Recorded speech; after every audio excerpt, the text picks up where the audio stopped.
Selamat malam Dokter Neti, terima kasih sebelumnya telah menyanggupi undangan kita dokter ya dari komunitas Sadar Sehat untuk sharing tentang bagaimana situasi terkini dari Rumah Sakit Siloam dan juga apa sih usaha dari Rumah Sakit Siloam untuk menjaga keamanan dan juga keselamatan pasien serta nakes di masa pandemi COVID.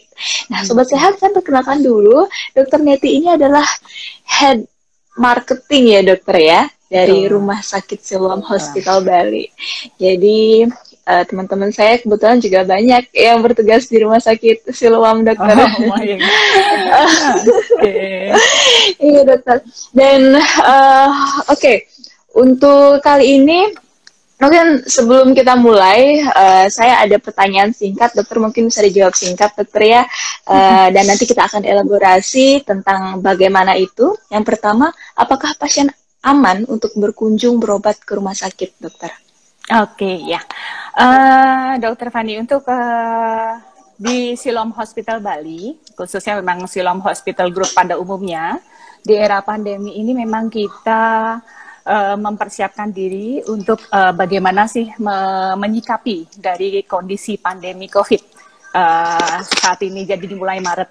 Jadi kalau dibilang apakah aman kalau ke Siloam Bali, saya jawab bahwa itu aman, karena kami melakukan prosedur-prosedur screening pada saat sebelum masuk ke Rumah Sakit Siloam Bali, sehingga keamanan pasien, keamanan tenaga kesehatan pun juga terjaga, seperti melakukan screening pada saat proses masuk ke dalam rumah sakit, kemudian juga kita ada proses-proses mengatur di mana layanan mana yang itu adalah area hijau atau area merah, itu kita memang sudah berlakukan dari sejak pasien masuk ke dalam Rumah Sakit Siloam Bali, seperti itu. Oke dokter. Nah, bagaimana cara memisahkan antara pasien suspek dan pasien non-suspek dokter? Karena seringkali kan kita orang datang saja begitu ke UGD terutama. Apakah ada strategi khusus dokter? Ya, kita di Siloam Hospital Bali memang melakukan screening dari awal, dok. Jadi pada saat pasien masuk, memang kita screening tidak hanya suhunya saja, tetapi kita men-screening apakah ada keluhan influenza. Jadi seperti batuk, pilek, itu kita screening. Pada saat awal masuk ke pintu, itu apabila memang pasien ada keluhan panas, kemudian batuk, pilek, kita akan lakukan proses screening. Kita kita arahkan ke proses layanan di mana itu ke layanan screening untuk red zone seperti itu. Jadi dari awal kita sudah pisahkan. Nah, kemudian semua pasien-pasien biasanya yang masuk juga apabila ada keluhan panas itu memang kita screening. Jadi kita screening apakah ada keluhan-keluhan influenza. Kemudian setelah itu apabila ada, ya udah kita lakukan SOP lebih lanjut, pemeriksaan cek torak, kemudian cek rapid dan sebagainya, seperti itu sih dokter. Ronsen dokter ya? Ronsen cek darah. Iya, ronsen cek darah ya. Berarti ada ruangan khusus yang membedakan untuk pasien yang seperti arahnya ke gangguan nafasnya itu dokter ya? Betul, ada dari awal, bahkan emergensi kami pun juga kami pisahkan. Jadi emergensi yang memang khusus menangani kasus-kasus pasien dengan panas, kita pisahkan dengan pasien yang tidak ada keluhan panas atau batuk pilek. Jadi benar-benar area rumah sakit itu aman. Begitu memang di screening emergensi yang case-case panas, kemudian memerlukan rawat inap, kami pun juga ada rawat inap yang memang kita peruntukkan kepada untuk kasus-kasus COVID dengan dilengkapi dengan infrastruktur yang menunjang ke arah pasien case-case COVID tersebut, seperti ada area ruang isolasi dengan HEPA filter, kemudian HEPA filter alat penyaring udara. Betul, seperti itu. Itu kita lengkapi. Kemudian ruangan dengan tekanan negatif, itu pun juga kita lengkapi, dok. Oke, ya.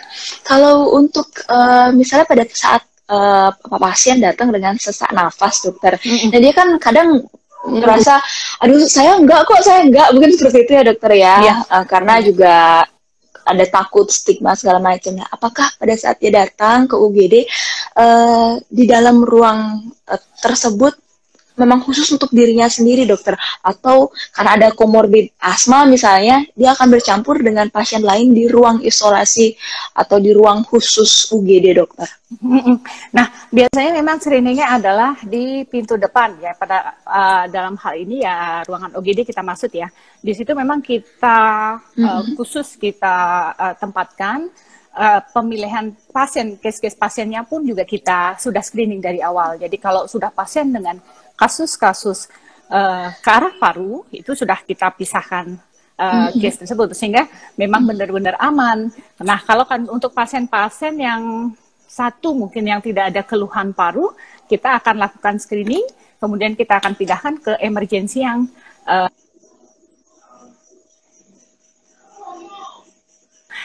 yang memang tidak untuk case-case penanganan COVID seperti itu sih, Dok. Oke. Karena mereka juga belum tentu mereka juga adalah positif ya dokter ya. Jadi pada saat diterima itu dia dalam satu ruangan yang tersendiri dokter ya, tidak bercampur dengan pasien lain pun juga ya. Iya. Jadi memang emergensi kita memang khusus untuk penanganan COVID. Kemudian memang ada emergensi yang clean, yang di luar dari case COVID. Sebenarnya pasien memang benar-benar aman. Jadi masuk ke rumah sakit pun juga tidak khawatir dok seperti itu. Oke, baik dokter. Ya karena seringkali kan kita butuh nebul dokter ya, tindakan-tindakan yang dia mengeluarkan aerosol dan kemungkinan udaranya bisa menjadi terkontaminasi dari itu. Ya. Nah, apakah ada strategi khusus dokter untuk disinfeksi ya atau sanitasi sebelum dan juga semasa pandemi ini? Misalnya mungkin dengan UVC atau tadi dokter sudah katakan HEPA filter ya dok ya, dan ruangan bertekanan negatif. Apa saja? Ya. Pastinya ya, Dok Fani. Jadi kami pun Siloam Hospital Group menjaga itu. Bahkan kami melakukan proses-proses desinfektan tidak hanya untuk area yang spesifik. Area umum pun seperti area-area yang sering tersentuh oleh pasien. Taruhlah kami memakai lift. Jadi itu kita lakukan proses desinfektan. Kita area-area di mana dia perabaan itu kita bersihkan rutin. Kemudian untuk area-area yang memang area-area pasien kita lakukan desinfektan. Kemudian kita pun juga ada rutin kita lakukan juga dengan UVC seperti itu. Kemudian pun juga kita lakukan lampu ultraviolet sama ada humidifier. Jadi yang memang khusus kita lakukan rutin, tidak hanya area pasien, bahkan area manajemen pun juga area yang back office pun kita lakukan pembersihan clean seperti itu. Oke, deep clean berarti dokter ya, dokter Neti. Mungkin kalau untuk teman-teman yang belum tahu fungsinya humidifier, itu akan membuat udara di lingkungan kita itu semakin lembab. Nah, dengan partikel udara yang lebih besar, jadi lebih berat dianya. Jadi ketika ada droplet, ada kuman-kumannya bakalan jatuh. Kan seperti itu dokter ya, teorinya. Jadi itu memang salah satu upaya yang banyak fasilitas dan hampir semua fasilitas kesehatan lakukan. Oke dokter, terima kasih. Kemudian kalau untuk memastikan tenaga kesehatan yang bekerja di situ, itu dia adalah sehat dan juga selain aman kan tadi kan, bahwa dirinya juga sehat dalam melayani, tidak menularkan. Apakah ada pemeriksaan khusus atau general check up khusus dokter untuk petugas? Ya, jadi untuk Siloam memang concern sekali terhadap keamanan, keselamatan tidak hanya pasien tetapi juga tenaga kesehatan dok Hani. Jadi untuk area-area tenaga kesehatan kami rutin dilakukan proses screening rapid untuk tenaga kesehatan yang bertugas di area red zone itu kita lakukan setiap 5 hari sekali. Kemudian untuk tenaga kesehatan yang bertugas di area yellow, jadi ya ini kita lakukan setiap 7 hari sekali. Itu kita rutin lakukan pada saat dimulai tadi era pandemi ini. Jadi screening itu benar-benar kita lakukan, dok. Jadi kemudian selain screening, ada pemberian suplemen. Itu pun juga rutin dilakukan oleh manajemen Siloam. Jadi pemberian suplemen baik vitamin maupun makanan tambahan kepada para tenaga-tenaga kesehatan yang bekerja. Seperti itu. Oke, ya. Jadi concern untuk tenaga kesehatan ya dok ya, untuk Iya. SDM yang bertugas. Kalau untuk jam kerjanya dokter, apakah ada penyesuaian, terutama untuk teman-teman yang bekerja di UGD ini dokter? Ya, kalau untuk jam kerja sih sama dokter, kita tidak ada perbedaan, tetap sama, tetap proses jam kerjanya sama. Eh, Mungkin pada saat di awal kami memang ada penyesuaian untuk layanan poliklinik, pastinya ya. Itu ada sempat di Oke. awal, Mhm. tetapi seiring proses pandemi, jadi mulai kemarin per Juli kami sudah mulai kembali new normal kita lakukan kembali. Jadi poliklinik layanan kami pun juga kita buka seperti layanan di sebelum era pandemi, jam buka layanannya seperti itu sih. Oke, jadi awalnya sempat ada yang jadwalnya dikurangi, Agak tapi sekarang dipersulit sudah ya. kembali dokter ya Iya, untuk balik. Ah, iya. tapi kalau untuk upaya untuk mencegah kerumunan, dokter, apakah ada strategi khusus? Misalnya harus janjian terlebih dahulu, nggak janjian nggak boleh datang atau bagaimana, dokter? Iya, pastinya. Jadi untuk mencegah kerumunan, kami memang memberlakukan proses appointment seperti itu. Kemudian kami pun juga memiliki satu inovasi, kita melakukan proses konsultasi melalui telekonsultasi, dok. Telekonsultasi, telemedicine kita lakukan, sehingga itu pun juga untuk proses mencegah dari proses kerumunan. Jadi membantu pasien-pasien kemungkinan yang pada saat itu mungkin takut ya untuk masuk ke area Mhm. ini ya, area silam, jadi membantu Rumah sekali sakit. ya. Mhm. Yeah, seperti itu sih dok. Jadi tetap kita lakukan Oke. proses-proses itu, pembatasan itu. Oh. Kalau untuk pendaftaran, dokter bisa melalui apa saja untuk Siloam Bali? Iya, kalau untuk proses pendaftaran rawat jalan, memang kita ada hotline khusus ya untuk prosesnya, dok. Jadi WhatsApp appointment itu kita bisa lakukan. Oke. Ya, jadi biasanya akan membantu sekali. Biasanya di Instagram kami Siloam Bali itu ada nomornya. Jadi di situ pun juga nanti seandainya diklik Siloam Bali ada proses untuk appointment, nanti langsung bisa direct langsung ke WhatsApp appointment kami seperti itu. Oke, jadi mudah ya dokter ya. Kadang orang kan nggak punya pulsa soalnya untuk nelpon dok. Betul loh. Apalagi era sekarang Zaman ya dok. sekarang kan dok ya. Iya, Betul jadi itu. udah cukup pakai internet aja dok. Nggak pernah Betul. beli pulsa. Nah, Jadi bisa lewat WhatsApp. betul. Oke. Okay. Kalau untuk telekonsultasinya dokter Neti ini Ya. bisa sama dokter spesialis apa aja atau poli-poli khusus saja kah atau bagaimana? Ya, untuk telekonsultasi kebetulan kita pakai media fitur tertentu, jadi kita pakai Aido dok namanya. Di modul Aido itu nanti bisa di-download aplikasinya. Di situ memang ada nama-nama dokter yang memang bisa bersedia untuk melakukan proses telekonsultasi. Jadi nama dokter, kemudian praktek dokternya pun ada. Jadi dengan fitur Aido itu nanti dipilih Siloam Hospital, kemudian areanya Siloam Bali, itu akan muncul. Oh, Siloam Hospital Bali saya ingin mungkin ke interna, jamnya jam berapa itu sudah ada dok, seperti itu. Jadi rata-rata dari para spesialis kami sih. Itu kalau untuk bikin janji bisa juga dok ya? Bisa langsung seperti itu dok. Jadi itu udah membantu sekali. Bisa bikin janji. Iya. Oke, kalau untuk konsultasinya, kalau tidak datang ke rumah sakit, dokter bisa lewat chat, bisakah juga lewat video call dokter dengan dokter spesialis yang ada di rumah sakit? Nah, untuk memang untuk konsep telekonsultasi ini dengan ID memang nanti dengan konsep video call dok. Jadi nanti dikasih linknya seperti itu. Jadi sudah otomatis, ini jam berapa, jadi nanti pada saat kita sudah confirm, nanti akan diberikan linknya. Jadi pada saat jam itu langsung sudah akan kita bisa lakukan telekonsultasi. Oke, ya. Jadi mungkin ini yang baru untuk kita tenaga kesehatan ya, telekonsultasi lebih gencar lagi. Kalau mungkin dulu sudah ada ya dokter ya, udah lama, tapi sekarang lebih gencar lagi. Kita dituntut semakin maju ya dokter. Betul, ya, kita harus punya ide-ide kreatif dok untuk era pandemi ini. Jadi sehingga bisa supaya kita bisa survive ya. Iya betul seperti itu. Oke dokter. Nah ngomong-ngomong untuk layanan poliklinik unggulan dari Rumah Sakit Siloam Bali apa aja dokter Niti? Ya, kalau kami untuk Siloam Hospital Bali kebetulan untuk layanan unggulan adalah kita layanan ke arah jantung, kemudian ortopedi, sama saraf neurointervensi, dokter. Jadi kenapa kami mengatakan begitu? Karena kami dilengkapi dengan kateterisasi laboratorium, di mana itu bisa untuk melakukan proses-proses kasus-kasus jantung intervensi, kemudian juga kateterisasi untuk neuro, jadi neurointervensi. Kemudian untuk ortopedi, kebetulan kami juga dilengkapi oleh para dokter spesialis ortopedi konsultan, baik konsultan dari spine, konsultan hand, kemudian kini, jadi itu memang komprehensif di kami.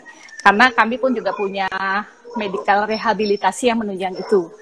Selain itu juga kami memiliki layanan undangan ke arah urologi, dok. Ya, jadi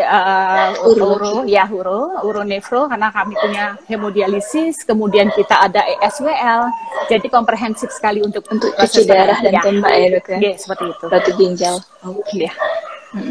Jadi bisa dilakukan di satu tempat, langsung ada dokter uronya, ada dokter ahli ginjalnya, gitu ya, dok. Ada dokter ortonya, berpasangan dengan rehab mediknya seperti itu ya, dok ya. Oke, dokter Neti. Kalau untuk jaminan kesehatan, kan kerjasama dengan BPJS nih, dokter ya. Nah, apakah tindakan-tindakan seperti kateterisasi jantung, yang tindakan batu ginjal dan yang lain itu ditanggung juga, dokter, kalau di Rumah Sakit Siloam?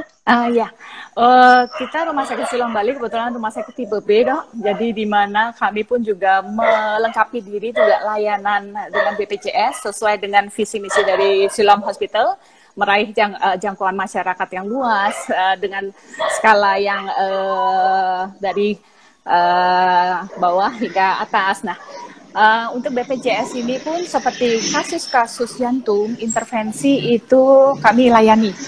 Kemudian kasus-kasus dengan neurointervensi pun kita bisa layani dengan BPJS. Kemudian kasus-kasus urologi seperti SWL, hemodialisa itu pun juga kita layani dengan BPJS juga, dokter. Jadi tidak usah khawatir. Jadi ya namanya pembiayaan kan cukup besar, apalagi untuk kasus-kasus jantung intervensi yang takut dengan BPJS memang kita sudah melengkapi layanan sampai itu 200-an juta. Iya, kalau itu, tapi syukurlah ada BPJS juga, jadi layanan itu pun juga kami bisa layani untuk pengguna BPJS, dok. Oke. Iya, selain dengan asuransi swasta tentunya, dok Neti. Betul, ya, asuransi swasta. Ya, jangan ditanya lah. Oke, dokter Neti, thank you untuk sharingnya. Mungkin ini yang terakhir dari saya, kalau untuk pasien atau masyarakat yang ingin berkunjung ke Rumah Sakit Siloam, apakah ada saran, mungkin aturan protokol yang harus ditepati yang dibuat oleh Rumah Sakit Siloam Hospital? Ya, oke. Untuk era pandemi ini, kami memang ada proses aturan-aturan yang harus dilengkapi, di mana satu, pastinya pasien-pasien yang masuk kami pun melakukan screening. Kemudian kita pun juga punya aturan begitu masuk ke dalam rumah sakit itu harus paling tidak memang masker. Nah, maskernya pun juga ya ini sebagai informasi juga untuk masyarakat bahwa apabila masuk rumah sakit kita harapkan memakai masker bedah. Ya, masker bedah. Karena apa? Ya, kita tahu surgical mask atau masker bedah itu memang benar-benar masker yang bisa aman untuk melindungi diri kita, apalagi memasuki rumah sakit. Itu yang wajib dilakukan. Kemudian untuk era pandemi ini memang kita proses membatasi untuk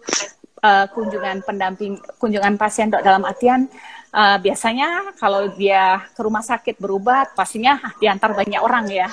Nah, untuk era pandemi ini memang kita batasi untuk satu pendamping pasien yang bisa mendampingi, sehingga itu adalah untuk proses proteksi kami untuk mengurangi angka proses era pandemi, resiko seperti itu. Itu sih yang ini. Tetapi kalau pada saat di era di luar pandemi ya memang kami berlakukan juga jam-jam kunjungan, dok. Kenapa kita perlakukan ya adalah untuk proses kenyamanan pasien ya.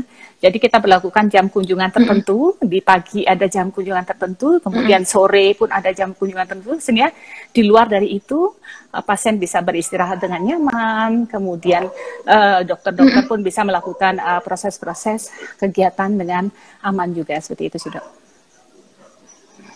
Oke, dokter. Jadi sekarang dia lebih dijaga keamanannya, dokter ya, untuk si pengantar. Nah, kalau untuk opname, dokter, apakah ada tentu ada pembatasan juga, dokter ya, untuk boleh dibesuk tidak? Betul. Pasien yang opname? Ya. Nah, kalau di kita di Siloam Hospital kebetulan memang kita ada proses peraturan yang kita tidak melarang untuk kunjungan, melarang untuk membesuk, Dok. Jadi memang itu kita berlakukan sejak era pandemi ini. Jadi yang boleh menunggu adalah 1 orang keluarga. Kemudian jam besuk pun kita tiadakan. Itu adalah wujud komitmen kami untuk proses menjaga ya terhadap mengurangi resiko dari penyebaran infeksi COVID ini. Seperti itu, Dok. Oke. Tentunya kalau pasien sedang kondisi daya tahan tubuhnya rendah ya, sakit, nanti malah dikunjungi malah tambah kenapa-napa. Awalnya nggak kenapa-napa malah jadi kenapa-napa. Betul, iya, Dok ya. Itu yang Oke. Iya, dokter. Oke, Dokter Neti, terima kasih banyak untuk update-nya dari Siloam Hospital. Mungkin ada yang mau disampaikan, dokter, kepada sobat sehat yang saat ini sedang bersama kita? Ya. Sebagai closing. Ya, mungkin kami dari Siloam Hospital Bali menyampaikan bahwa tetaplah untuk menjaga kesehatan, stay safe, stay healthy, karena kemudian aturilah protokol kesehatan, karena itu berguna sekali, bermanfaat sekali bagi proses untuk pengurangan penyebaran infeksi corona COVID-19 di era sekarang ini. Nah, wujud kami dalam berpartisipasi ya, kita Siloam Hospital Bali senantiasa menjaga kesehatan, tetap menjaga keamanan, clean and safe hospital sebagai wujud dalam menjaga untuk proses penyebaran infeksi COVID, ya, keamanan. Seperti itu, Dok. Oke, Dokter Neti dari Siloam Hospital Bali, terima kasih untuk sharingnya.